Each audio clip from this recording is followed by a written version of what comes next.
Picture Radio, del FM al .com. Superestación es un proyecto que sale de la cadena Super, una cadena que nació entre los años finales de los 70s y principios de los 80s, manejada por la familia Pava. Una cadena que cubría en AM, que en ese momento era lo que más se escuchaba, cubría AM, un gran porcentaje del territorio nacional. 88.9 surge cuando Fernando Pava, mi padre, comienza a indagar en FM como una nueva propuesta que ya comenzó a darse, y comenzaron a adjudicar las frecuencias a empresas que tuvieran el negocio de la radio. En este caso Super ya estaba montado en AM, entonces recibió en Bogotá el último dial de todo, el primer dial, que era el que menos, digamos, el menos demandado, era 88.9, que es el primer número, porque antes, como no era digital sino que se hacía análogo, era el último, el de toda la esquina. Entonces ese último dial fue el que Radio Super cogió, y en ese momento le pusieron Super Estéreo. Cuando comenzó eso, digamos que en el momento no se había traído, no había música anglo para escuchar en radio.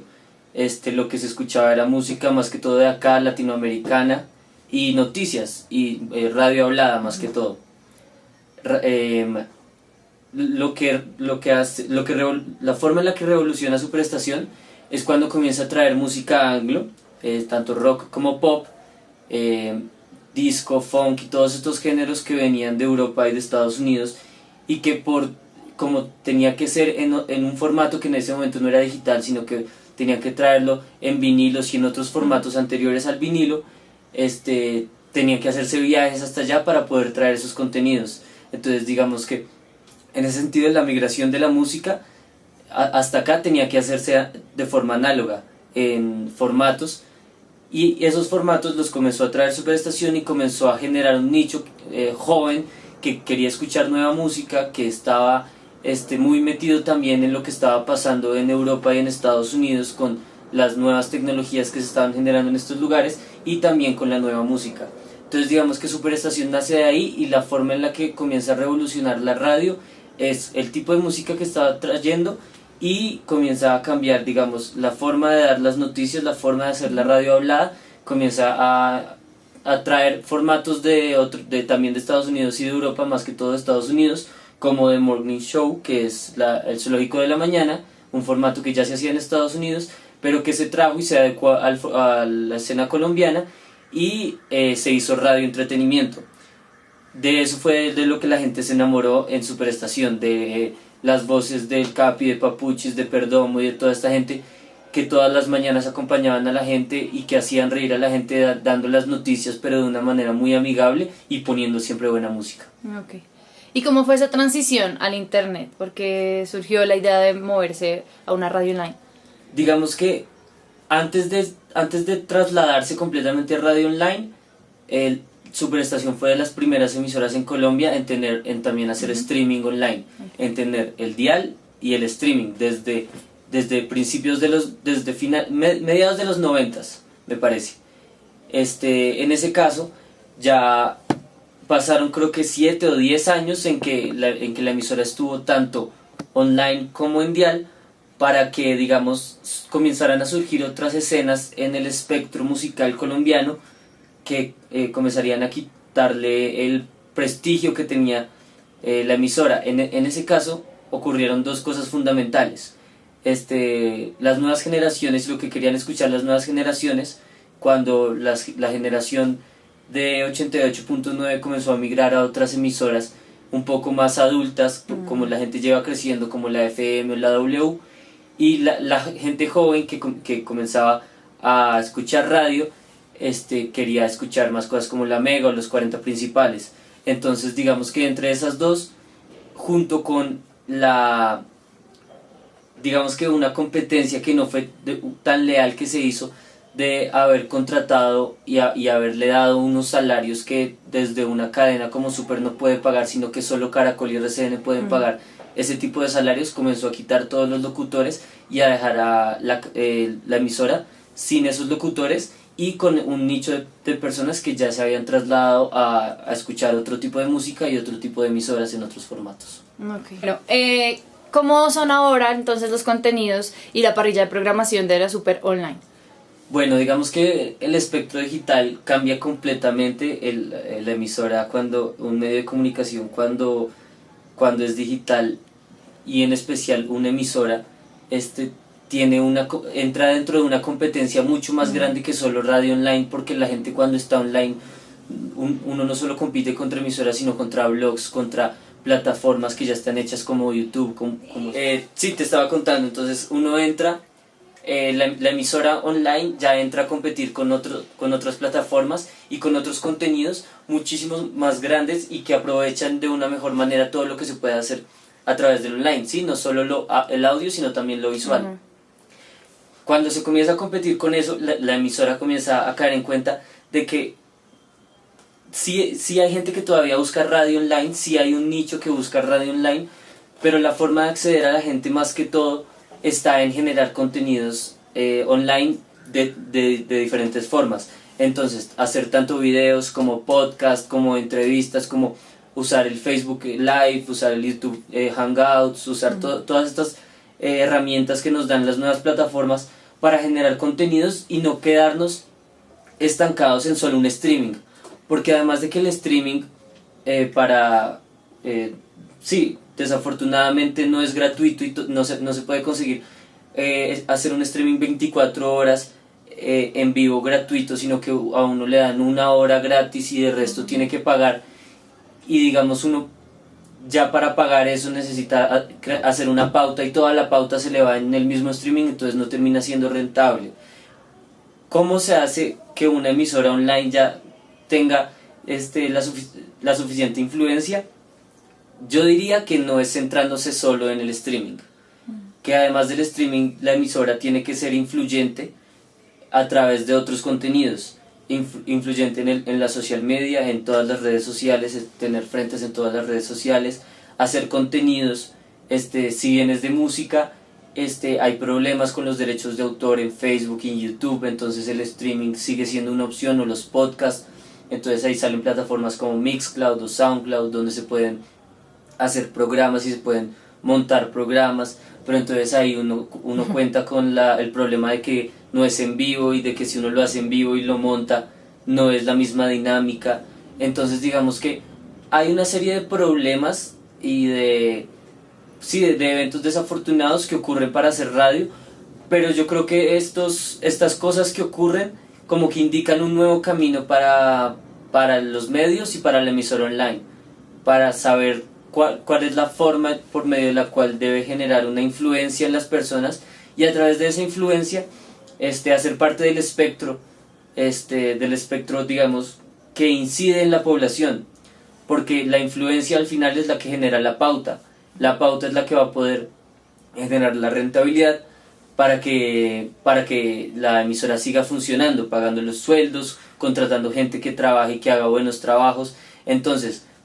si no se es influyente, pues no se puede llegar a nada, porque lo que las empresas van a mirar son los números. Ahora, las formas, digamos, de acceder a esas pautas también han cambiado, porque antes si se iba a uno hablar con la empresa para que le pautara y todo eso. Ahorita el mismo YouTube a uno le paga por vistas, pero le paga por vistas siempre y cuando uno no tenga música con derechos de autor de otra persona. Entonces digamos que las mismas empresas ya están dejando de buscar digamos contactarse directamente con los proveedores de contenido, sino que se contactan con Google, que es el que maneja YouTube, y entonces Google están en Google Ads, están en la publicidad de YouTube. Entonces digamos que de esta forma hay un problema siempre con los derechos de autor y con poder, y pues sí, con streamear música, con mandar música y poder conseguir pautar a través de, saltándose a Google, porque ahorita Google está manejando todo. Digamos que entonces la forma en la que nosotros hemos encontrado seguir con el proyecto es mantener el streaming, siempre tener un streaming que se adecue al nicho que escuchaba en los 80s y en los 90s, como llegar a esa melancolía de la gente que ya no tiene esa emisora que antes podía escuchar, porque ahorita la radio que tenemos es limitada en dial todavía, hay muchos límites y digamos que internet supera esos límites, pero la radio online todavía ofrece mostrar esa música que uno no puede encontrar en YouTube, que a uno YouTube no le sugiere, que a uno no va a escuchar en dial, porque en el dial ponen es música comercial para que es pagada, que está en busca de un rating, pero en internet hay otro tipo de personas buscando otro tipo de cosas. En Europa y en Estados Unidos eso es mucho más grande porque la gente está, digamos, en este momento más abierta a escuchar nuevas cosas, y por tanto digamos que se han generado nuevas plataformas para que esto sea posible, y plataformas que también funcionan acá, como Garden Radio, que es una plataforma increíble en la que uno puede buscar en el globo todas las emisoras del mundo y acceder a todas las emisoras del mundo a través de un streaming. Es buenísimo. Pues ya hay cosas como Tuning, como Mixler y muchas otras proveedores de streaming, pero que acá en Colombia todavía no llegan a tener una influencia lo suficientemente grande como para competir con potencias como la radio en dial y los proveedores de contenidos como YouTube y Spotify. ¿Cómo hacen ustedes ahí cuando me hablas de los servicios de streaming musical? Como Spotify, como Deezer, bueno, otro tipo de aplicaciones que también existen. Siendo, digamos que la superestación un contenido más que todo musical, ¿cómo hacen para competirle a este tipo de servicios? Pues en ese caso, digamos que lo que se han tratado de hacer, lo que se ha buscado hacer, ha sido una secuencia, ¿cómo se llama esto? Una serie. Se está haciendo una radioserie que también es visual. Entonces se llama, es el Zoológico de la Mañana, la serie. ¡Cabezones! ¡Nenorritas! Y llegó el día. ¿Qué le parece, jefe? Sí, no me estaban pidiendo el regreso al zoológico, jefecito. Hola, don Fulgencio. ¿Qué hace usted acá sacudiendo las redes? ¿Qué es lo que vamos a hacer? ¿Entre semana? ¿Todos los días? Entonces lo que se ha hecho en YouTube ha sido subir capítulos entrevistando a antiguos locutores, gente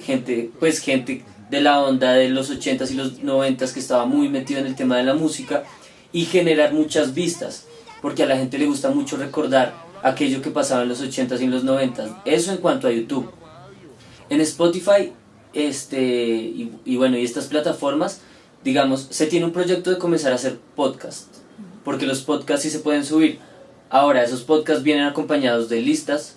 que las listas, cuando uno como usuario puede hacer listas, y ya la gente lo comienza a seguir a uno, y uno va ejerciendo cierta influencia sobre las personas. Digamos que hay otro proyecto que no es paralelo, sino que es más bien que está anexo a su prestación,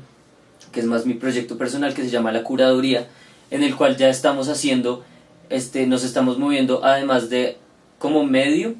como productores de experiencias, siendo, digamos que hacemos streaming de toques de DJs. Entonces nosotros también tocamos en eventos, estamos montando eventos, y bueno, moviéndonos como con diferentes personas para poder generar una influencia no solo a través de los medios, sino también a través de la experiencia en vivo de las personas, que las personas puedan acceder a lo que es un colectivo de radio que además de radio hace eventos en vivo, pero que tiene ese mismo concepto de simplemente seleccionar buena música y de crear una experiencia pues parchada. En ese sentido, digamos que cuando uno ve que la radio online, digamos que tiene su espectro y tiene sus personas, pero necesita todavía un impulso, es necesario moverse en otros espacios para generar la influencia que uno necesita para poder llegar a ser influyente y visible en el espectro. Entonces, digamos que hay varias emisoras, pero no creo que, pues personalmente no creo que haya una que siendo solo emisora online se logre mantener sin un brazo económico que esté antes de ella. Sí, como las universidades, Coca-Cola con su lado, con su propio proyecto, y todas estas, aún creo que falta que la escena crezca y es responsabilidad tanto de los productores de radio online como de las personas migrar a estas nuevas plataformas para que la escena crezca y de por sí pueda ser rentable sin la necesidad de estar prestando otros servicios, aunque estos otros servicios pues de todas formas siguen siendo el mismo impulso para que la gente vaya migrando a estas nuevas plataformas. ¿Cómo es la audiencia de la Superestación? El nicho al que le apunta Superestación en este momento es gente, como te decía, que escuchó 88.9 hace 20, 30 años y que tienen esa melancolía de volver a escuchar, que siguen en las redes sociales todo lo que hace 88.9, y en ese sentido la programación lo que hace es volver a esas épocas, digamos, pasar algunas canciones de estas épocas, pero que tengan todavía el sentimiento de los 80s y de los 90s, ¿sí? El sonido disco, el sonido retro, el funk, el rock más clásico, el rock no tan como se está haciendo ahorita, sino bandas que siguen haciendo un rock, digamos, digerible para algunas personas que de esa época, yo creo. Bueno, por último, yo creo que sería bueno primero un consejo para las personas que quieran empezar a crear, a montar su radio virtual, y segundo, pues una invitación a las personas para que escuchen la Superestación. Bueno, pues el consejo es moverse por diferentes frentes, no quedarse pensando en que la radio online es simplemente la radio clásica en un nuevo formato, sino que cuando uno entra a digital todo comienza a ser diferente, las posibilidades cambian, hay muchos contras, pero que se pueden aprovechar para hacer nuevos contenidos y para hacer nuevas cosas. Entonces, no quedarse en la idea de que se hace el mismo formato que se hace en dial para digital, sino moverse por todos los frentes que digital provee y aprovechar todo el mundo digital. Y pues nada, sí, la invitación a que escuchen Superestación, estamos en superestación.fm, a que nos sigan en todas las redes sociales y también a que sigan a la Curaduría FM, que es mi proyecto personal con el que estamos haciendo fiestas, eventos, estamos haciendo podcast y streaming, y pues es una alianza que tenemos Superestación y la Curaduría para llegar a más público. La Curaduría, digamos, que se ha enfocado en un público más joven que sí está en busca de cualquier tipo de música, no nos limitamos en cuanto a música, hemos hecho fiestas que van desde cumbia, reggaetón hasta metal, pues hemos puesto punk, funk y todo este tipo de cosas en diferentes lugares, y nada, invitados a que sigan en redes a ambos proyectos y que se empapen de lo que es la radio online, que es algo que toca sacar adelante entre todos.